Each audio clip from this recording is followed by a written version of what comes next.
All right. This multi-award-winning young lady has had her own company for 15 years. She's an event designer, a producer, and a community organizer, and wears fabulous hats. She creates experiences that honor and celebrate her clients with purpose, heart, integrity, sophistication, and magic. She's also a philanthropist and helps volunteers with children's hospitals, animals, cancer, homelessness, you name it. This girl rolls up her sleeves, gets in there, and does the job. And she's definitely leaving a footprint wherever she goes. Ladies and gentlemen, the always inspiring and oh so lovely Alexandra Jordan Rembac from Studying Engagement. That is quite the introduction. Thank you. See, you get an introduction. I should fade out, but I'm frightened where the button is. That's amazing. Hi. Come a little closer and maybe let's see, let's get you. Yeah, there we go. Awesome. How's the sound, everybody? Is it okay? Give me a thumbs up. Can you hear? So someone just said Shelley just said the audio is weird. Okay. But anyway. How's that? Can you go a little louder? Maybe come a little closer. How's that? You see your beautiful face now. There we go. The problem is the scrolling goes up over your face, so we need to get you a little higher. Yeah. You know what? I might be better off standing then. Oh. I grabbed my highest chair that I had, which was a bar stool. But maybe if I stand, it'll be a little bit better. Oh, there we go. That's better. Now it's not going over your lovely face. Hi, how are you doing? I'm good. I've got my coffee. I heard that you were doing tea yesterday. I chimed in for a little bit, but I am such a coffee girl at heart. Oh, well, I'll drink my tea and you have your coffee and we'll cheers. Cheers. Cheers to staying safe and staying home. I know. How are you coping with everything? Tell me what's happening with your company and how are you coping? I'm good. I think I don't know how to be still ever.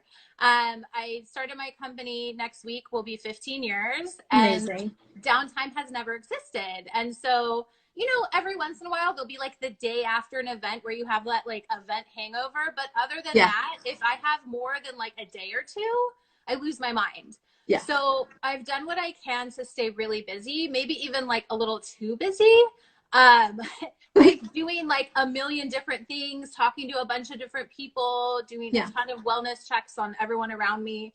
And now I'm kind of like, okay, it's been several weeks and now you need to take a breath and actually like absorb what this looks like. Read a book, get in the bathtub. Yeah, but what is that in our life? We don't do that, do we? Yeah. So I've gotten really good at like making sure that I cook every night.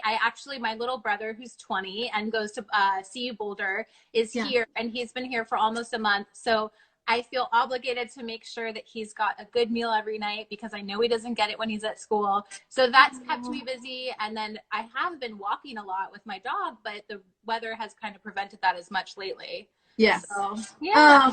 Good. I mean, it's also allowing yourself time to do this. You're giving yourself permission to actually not work 24/7, which is what we do. Go, go, go. I find it very hard as well. But, I mean, look at you. You're doing daily content. I applaud you. I don't know how you did it. Even just getting ready for today, let me tell you, I'm in a hat because I couldn't even find my makeup. I don't even know where it is. I'm like, did I leave it at the office? It's been that long. I love it. I don't know, what was I thinking? I said, this show will be great. I'll do it every day and I'll talk to great people. And I'm like, but I have to wash my hair. I have to put on makeup and lipstick. I'm like, I know. What was I thinking? But how fun and amazing and how awesome that you get to connect with so many people, because I think that that's what right now is it's all about connection. Yes, it is, and I love it. And so valuable. It really is. And like we meet at networking events and we'll hang out and we'll go to, people's birthdays and celebrations but I never get the chance to like sit down and talk to you and find out about you. And because we just, we're chatting and someone will come in and take away from the conversation. And so I really love this, that I can have a one-on-one and people that are listening who might not, know in depth about you. This is for me, the exciting part of like really getting to know somebody, I love that. because I think you're very special, and I think that the designs that you do are they come from a place that's different from other people. What sets you apart? Like, we do like the Luxe Linen events, which has been so much fun, where we do a tabletop. But you always have a story, and there's a depth, and there's a meaning, there's purpose and integrity. They're all your designs. What is your process, and how did you start in this business? Oh my God, those are so many good questions. I know, roll them into one. I'll start with where I started. So I started, I was majoring in broadcast journalism at Cal State Northridge, and I hated it. We got told that we had to do this radio broadcast, and you have to like talk on the beat. And I was like, this girl that is not at all like good at that stuff, I'm not going to do well in that. So I started looking at different areas of journalism, and I ended up getting an internship through a friend of mine who was going to school, and she was like, hey, do you want to take over my internship? And I was like, sure.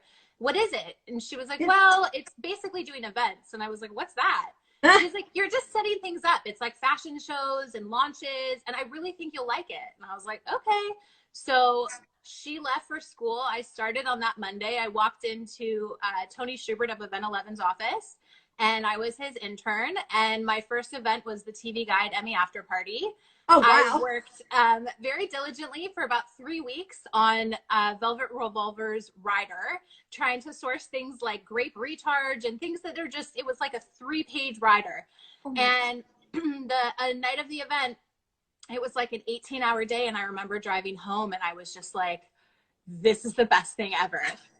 I was like literally high off of the experience. And after that, I went in, I changed my major, still under journalism, but with an emphasis in PR.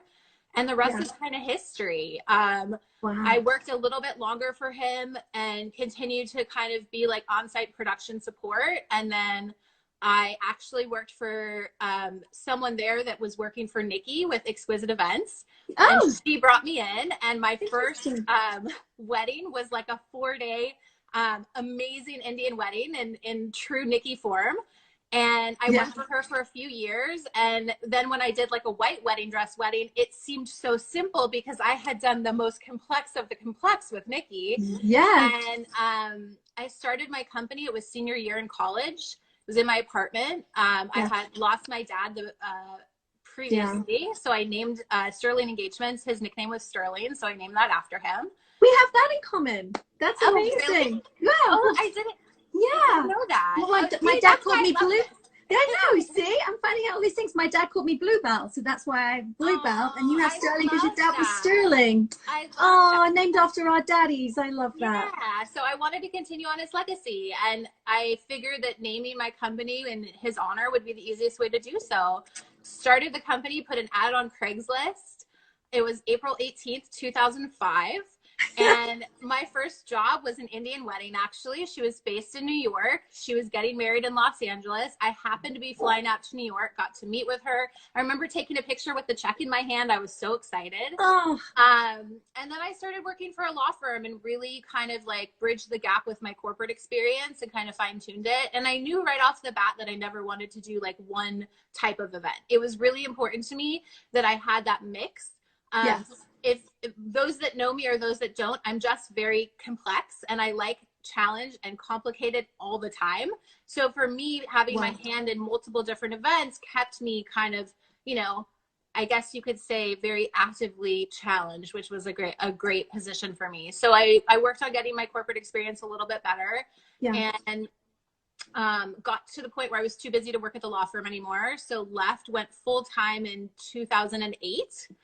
And 12 years later, here she is with this company. You do award shows, you do launches, you do weddings, you do birthdays, showers, everything. Corporate. I'm very. Is that your beau? That is my beau. Dad called beau. He wanted you to know that I do him too. He's always around. So, but yeah, so we do a good mix of everything. I would say we're about right now 75% corporate and about 25% wedding. I try to focus on quality, not quantity. I really want to take the time to work with my clients. I really want to build that process. I want them to come out of their wedding and I want them to feel like it wasn't just the best day ever. It was the best planning experience ever. And so I strive for that, you know, like for me, I want them to have that personal like experience. And you could probably ask many of our mothers of the bride or groom or anything in between. Like I form relationships with all of them. When I get hired, I'm not just working for the couple, I'm working for the family. Yes. And I love that. And I think, you know, it's a gratifying experience. What I look at is being able to walk away from a wedding and be like, we did this and we made their experience better because we were able to help facilitate XYZ. And that's for me when I know I win. Like their love is already, they're walking away and they get to start their next chapter. But for me, knowing that I could make their experience that much better and I can extract details and I can really take the time to get to know them, where people walk through the wedding and they're like, that's so them. And it just feels right. I'm really passionate about that. Yeah. And that just screams through all of your designs, everything. Just making it personal and to the client. And you can tell the love that you put into it. Yeah. Even just the tabletop. Very, very purposeful. I feel like it was maybe, I think it was Harmony Walton of the Bridal Bar that said, like, everything you do has so much intention. And I think from the time that I was a little girl, I was just always like wild about words. I was wild about like feelings and meaning. And, you know, like even when I majored in journalism, like I love to write and I love to tell a story across any level. So that's so interesting because it really shows. If I didn't know about your journalism background, now it all, you know, makes sense. And so when you approach an event, do you like, you sit down, how do you start? Do you like find out about the couple first and then it just grows from there? I'm so weird. So I ask so many questions. I literally want to like be that fly on the wall and learn everything about them. So when it's a brand and I'm doing a corporate event, I immerse myself in their process. I study everything, oftentimes even before we even meet them or during the RFP process, so I could really make the proposal that we submit that much more personalized and that much more customized to who they are. I think because I have that PR background, I apply that to whether it's a wedding or a corporate event, that I really, really want to add those details so that they could say, oh, she did her work. Like she actually knows what she's doing. And to me, I am the same way when I'm working with a partner. When they come ahead and they're prepared, it's something that I notice and I value that a lot. So I would say with a wedding, our process is like very like streamlined at this point. We meet the couple. I ask a ton of questions. They get questions from the moment they email us. They email us and I'm like, boop, boop, boop, boop, boop, boop, boop. And then we usually do like a phone call. We do an in-person consultation, and then their entire process, I'm taking the time to really, you know, depends on obviously what offering they do, but our design process is very, very curated to extract who they are. And I always sit them down for our first design session. I say, I'm going to ask you 30 questions and 25 of them have absolutely nothing to do with your wedding. Because for me, things like, your dream house, what does it look like? Are you modern? Are you Spanish? Are you Mediterranean? Are you this? Are you that? What do you like to do when you go to the weekend and you go to a coffee house? What coffee house do you go to? Are you the Starbucks person? Are you the person that goes to, you know, like Blue Bottle? Are you the person that finds the hole in the walls and supports small business? To me, that tells me so much of who they are. Absolutely. So I really try to study that. And I'm like a little book nerd as I learn all of my clients. And I think that helps us really curate their events, whether again, it's corporate or weddings or anything in between. Oh, it's such an exciting process, isn't it, to do that and extract things out of them, you know? I love 100%, 100%. I miss it. Oh, yeah. Where's been your favorite, because you do destinations as well, right? You're always like traveling and flying around. What's been your favorite destination wedding or event in another country? Okay, I'm going to say 2, because I'm going to give you a wedding and I'm going to give you a corporate. My favorite wedding that I've ever done destination wise was a wedding that we did in Big Sur. I fell madly in love with my couple, and they were kind and sweet and unassuming and just so into making this the best guest experience ever for their guests. And they were, I think it was like about 5 days.